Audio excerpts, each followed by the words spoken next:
Okay, question number 37. AB, PQ perpendicular to each other to AC. If x equals to 8, z equals to 6, ये 8 है और ये 6 है, then value of y. Students, इसके लिए मैं आपको दो मेथड सिखाती हूँ. हो सकता है किसी बच्चे ने बहुत ही ज़्यादा मीन्स अच्छी बुक सॉल्व की हो तो उनको पता हो. इसमें मैं डायरेक्ट सबसे पहले पहली मेथड जो कि डायरेक्ट मेथड है वो मैं आपको बता देती हूँ. अगर आप लोगों ने बहुत अच्छे से इसको सॉल्व किया then may be you know that कि अगर ऐसा क्वेश्चन आता है तो this must be equals to 1/y is equals to 1/x plus 1/z. ये डायरेक्ट है.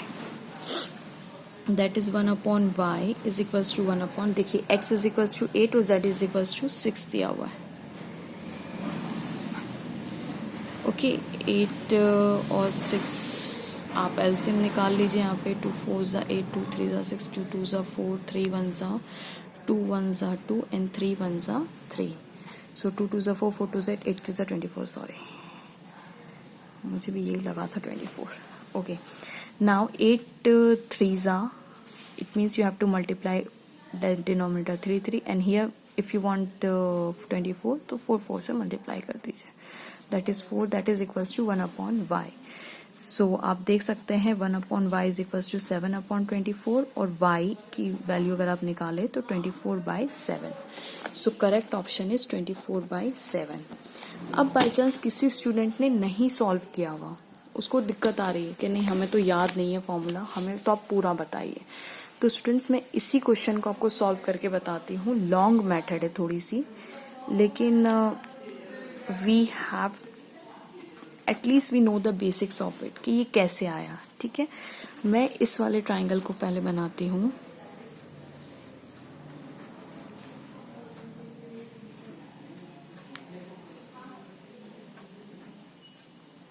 ओके ये है हमारा P, ये है हमारा A और यहाँ से यहाँ तक हमें दिया हुआ है Y और ये पॉइंट है Q और ये पॉइंट है C और ये पॉइंट है B. ये मैंने मन से नहीं बनाया. ये देखिए आप ट्राइंगल क्वेश्चन में दिया हुआ है P A B C और इसी लाइन पे एक Q पॉइंट भी है. पहले मैंने इतना ट्राइंगल लिया है. ओके पहले हम इतने को सॉल्व करते हैं.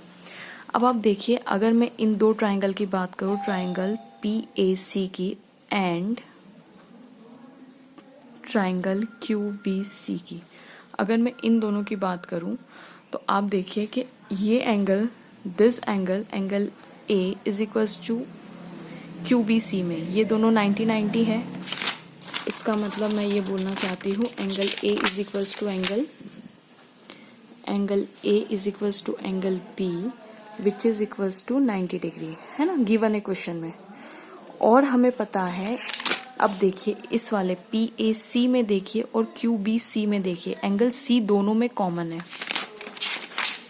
तो angle C is equals to angle C common. Hence by AA criteria ये दोनों ट्राइंगल कैसे होंगे, सिमिलर होंगे. अब अगर ये दोनों सिमिलर है और ये वाली साइड हमें x दे के रखिए, करेक्ट. तो अगर ये कॉमन है तो इसका मतलब ये परपेंडिकुलर और ये भी परपेंडिकुलर. तो क्या मैं ऐसा लिख सकती हूँ x/y. इसके साइड्स भी आपस में प्रोपोर्शनल होंगे है ना, साइड्स. सो ये अपॉन ये इक्वल्स टू, देखिए ये मैंने बड़ा ट्राइंगल लिया है तो इसकी बड़ी साइड ये वाली होगी AC. So AC equals to AC upon BC. ये वाला ट्राइंगल की ये बड़े ट्राइंगल की बड़ी साइड, छोटे वाले ट्राइंगल की BC. तो ये इसकी प्रोपोर्शनल होगा, that is AC upon BC. Correct. ये हमारी फर्स्ट इक्वेशन बन गई. अब आप इसी में देखिए दूसरा ट्राइंगल मैं बना के दिखाती हूँ आपको.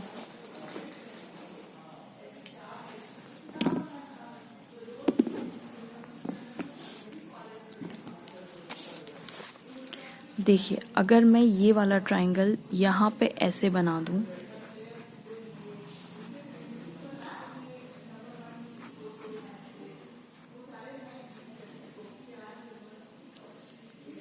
ठीक है, और इसका दिया हुआ है R, इसको नाम दिया हुआ है R. तो अब हम RAC लेते हैं. ठीक है, मैं आपको अलग से बना के दिखा देती हूँ. ये देखिए कुछ ऐसा आएगा. ये देखिए ये है R, ये है C और ये है A और ये वही अपने पॉइंट Q एंड C. ये है y और ये है हमारा z। ठीक है, ये देखिए ये वही ट्राइंगल है जो क्वेश्चन में हमें गिवन है। ये देखिए क्वेश्चन में इसको मैंने अलग से बना लिया। ओके, अब मैं इतने वाले ट्राइंगल की बात करूँ तो इतने बड़े में ये छोटा तो ऑलरेडी इंक्लूडेड ही है ना। ओके, तो अब हम इसके बारे में बात कर लेते हैं, इसको सॉल्व करके देख लेते हैं।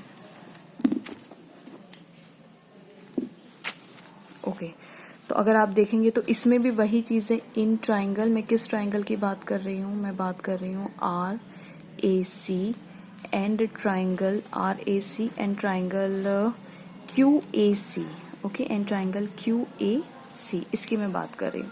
तो इसमें अगेन आप देखिए ये एंगल और ये 90 डिग्री है ना, 90 कर दीजिए, दैट इज एंगल, ये नाम है बी नाम है इसका, sorry. So angle B equals to angle C because 90। Okay, दूसरा एंगल ए कॉमन हो जाएगा, angle A equals to angle A क्या हो जाएगा? कॉमन। कॉमन मतलब बाई ए क्राइटेरिया, ये दोनों ट्राइंगल कैसे हो गए? सिमिलर। अब इसकी भी बड़ी साइड और इसकी छोटी ले लीजिए, तो z upon Y equals to इस बड़े वाले ट्राइंगल की ये बड़ी साइड है इक्वल्स टू ए सी और एक अपॉन ए बी। ठीक है, इसको इक्वेशन 2 नाम दे दीजिए। ठीक है, अब यहां से आप लोग एक चीज देखिए कि AC दोनों में कॉमन आ रहा है ना हमारे पास। देखिए ये भी AC और ये भी। अब मैं इसी को ऐसे लिख सकती हूँ क्या? x upon Y BC is equals to AC, लिख सकती हूँ बिल्कुल, है ना। BC को इधर मल्टीप्लाई कर दिया और इसमें क्या लिख सकती हूँ मैं? ZY is equals to AB equals to AC, ये भी मैं कर सकती हूँ। ठीक है, तो क्योंकि जो हमारा दिमाग चलता है हम वो काम एग्जाम के टाइम पे कर सकते हैं, ऐसा है ना। अब आप इन दोनों को इक्वेट भी कर सकते हैं, इन दोनों को आप इक्वेट कर सकते हैं। इक्वेट कर दीजिए तो x upon Y BC is equals to z upon Y AB। ठीक है, इसको और इसको मैंने इक्वेट कर दिया तो मेरे पास ये आंसर आया। इससे ये गया, that is x upon z is equals to AB upon BC हो गया मेरे पास। ठीक है, अब मेरे पास x भी है और मेरे पास z भी है। x इज इक्वल्स टू मेरे पास दे के रखा है 8 और z इक्वल्स टू दे के रखा है 6 is equals to AB upon BC। ठीक है, अब इससे आप लोग टेंशन में मत आइए कि ये इतना क्वेश्चन बड़ा हो गया, कोई बात नहीं। That is 8 upon 6 BC is equals to AB हो गया हमारा क्वेश्चन सॉल्व। अब आप इसमें एक चीज देखिए, आपको पता है that is AB upon BC is equals to, okay, अब हमें ये चीज पता है। देखिए AB और BC को मैं प्लस करूं, that is AB plus BC, तो वो होगा AC। AB plus BC is equals to होगा AC। तो AB तो रहने दीजिए, और अच्छा AB को हम चेंज कर सकते हैं। यहाँ पे AB की जगह हम लिख सकते हैं 8/6 of BC plus BC is equals to AC, और यहाँ पे 6 कर दीजिए तो BC बाहर कॉमन आ जाएगा, तो 8 प्लस 6 डिवाइडेड बाई 6, यहाँ पे 6 है ना, BC कॉमन आप लेंगे तो 8 plus 6 is equals to AC। 14/6 BC is equals to AC, और 14/6 is equals to AC upon BC। आपको थोड़ी देर में समझ में आएगा मैं इतना क्यों लेंदी कर रही हूँ इसको। 2 7s 14 and 2 3s 6, that is 7/3।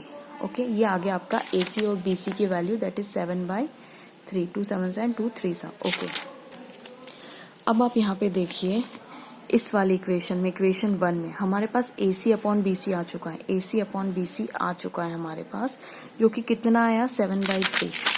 That is x upon Y, जो कि हमारे पास था AC अपॉन BC, ये हमारे पास अभी अभी निकला 7/3, और ये x की वैल्यू दी हुई है 8 और y हमें निकालना है, तो 8 into 3 divided by 7 is equals to y, 8 3 24/7 is equals to y। So correct option is 24/7। Okay students, मुझे पता है कि ये थोड़ी सी लेंदी प्रोसेस हो गई। आप लोग सोच रहे होंगे कि हम इतना, देखिए जो this is a very common step जो हर स्टूडेंट उठाएगा और इधर कुछ ना कुछ पुटअप करने की कोशिश करेगा। इसका मैं एक और थर्ड मेथड आपको बताती हूँ that is a very final process, third method. ये बहुत ही शॉर्ट है।